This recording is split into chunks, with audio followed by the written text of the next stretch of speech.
The experience of expecting the arrival of a younger brother is a marvelous one. Jenny Colon had always wanted a younger sibling to take care of, play with, take to school and to the movies. The arrival of Jose Antonio changed those plans and expectations. But today, she fully understands that everything in life has a purpose. Early on, she learned to appreciate the sacrifice and the determination to get ahead in life, to see a goal instead of the barriers that lie before it. Diagnosed with non-ketotic hyperglycemia, a rare condition where most of the time the baby dies during the neonatal period or within the first years of his or her life. Those who survive usually have frequent seizures and mental retardation, as is the case of the miracle that is Jose Antonio. Having a brother that lives in a comatose stage and cannot perform the most basic of physical activities has helped Jenny to become a stronger woman early in life. The arrival and upbringing of Jose Antonio resulted in a special process of learning how to really love. Every day, she learned more and more about hope and the importance of cherishing life. With Jose Antonio, words are not needed to communicate. He has grown strong, fed by unconditional love. Even though they have been through their fair of hardships, Jenny and her family has spent the last 17 years simply enjoying the fact that he is alive. Jenny has no instructions manual on how to get ahead in life, but now she has a bestseller on how to conquer it. Of course, she had her share of difficulties, one of them being able to get blood donors. Jose Antonio's condition left its mark on Jenny's for the rest of her life. It's amazing how tiny drops of blood can save a life, and Jenny witnessed how her brother got better with the donated blood. Within a short period of time, she became a blood donor and a volunteer helping the American Red Cross. Once she became Miss World Puerto Rico, she was selected by the American Red Cross as the ambassador in a campaign that covered all of Puerto Rico's universities. The purpose was to educate students to become donors and to donate platelets. Platelets are a blood component that seal damaged blood vessels through coagulation in order to stop hemorrhaging. They are necessary for kids and adults who suffer from anemia, leukemia, and cancer. They are also used when the body's capabilities to produce the platelets is compromised by the malfunctioning of the bone marrow or by chemotherapy. When blood is donated, the different components are separated. These are red blood cells, platelets, white blood cells, and plasma. Each blood unit provides a small unit of platelets for a patient in need of the product. A single platelet transfusion requires as much as 6 to 8 regular blood donors. When a donor specifically donates platelets, this donation can be enough to satisfy the needs for 1 or 2 transplants.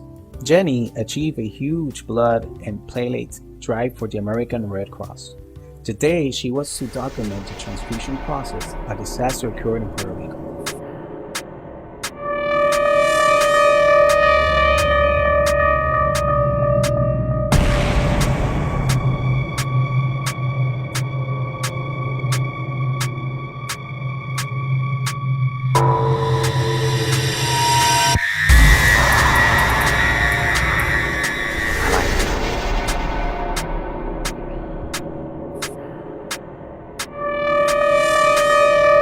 12 gas tanks exploded in the Gulf Petroleum Refinery near the capital city of San Juan. The event was of global proportions. President Barack Obama declared the surrounding areas of the refinery a disaster zone. The unfortunate event mobilized countless police officers and firemen and women. It also required immediate action from the Red Cross. Jenny was one of the volunteers who were there to provide support. She visited the 2 refugee camps that were established for the neighbors of the affected areas, and there she was, part of the distribution of hygienic materials, and also provided emotional support to the victims. Jenny took the refugee children for a day at the park and helped them forget the horrible event. Luckily, the damages from the explosion, which occurred barely 10 minutes away from Jenny's home, didn't take human lives. However, there was extensive property damage. Jenny managed to document the process and was able to interview the governor of Puerto Rico, Luis Fortuño, and other government key figures. I'm here with the governor of Puerto Rico, Luis Fortuño. Luis, how do you feel about this explosion and what can we do to help our Puerto Rico? Well, certainly we want to make sure that people feel safe at home, and we're doing everything we need to do to guarantee that there's safety in the operation of other similar facilities.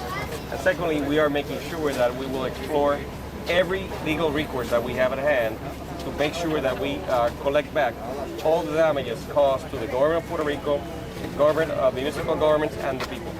Thank you. Thank you. The Puente Blanco community in the county of Cataño was the most affected area. Emergency response brigades were mobilized from all around the island. Jenny arrived at Don Miguel's house with a brand new door in tow.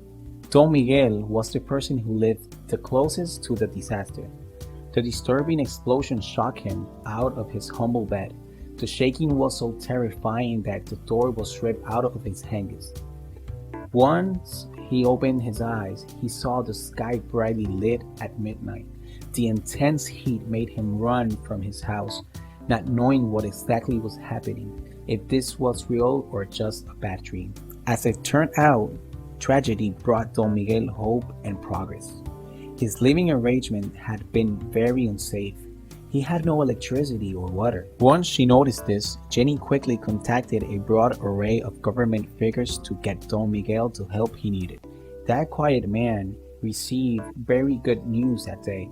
He no longer had to cook with wood or live without the most basic of services. Resources were found to build him a brand new home, right where his old one had stood.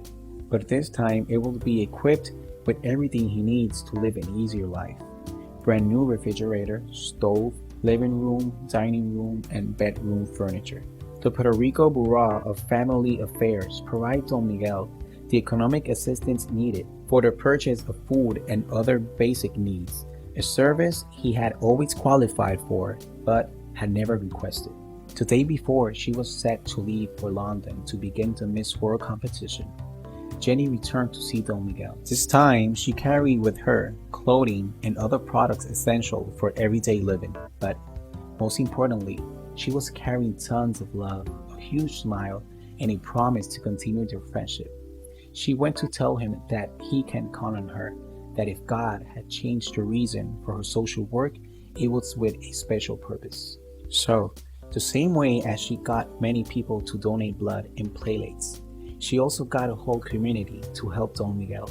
She could not document the process through which she helped save lives with the blood and platelets she helped collected, but she could show the world how we can all join hands in the effort to raise hope and self-esteem in order to move forward after a tragedy.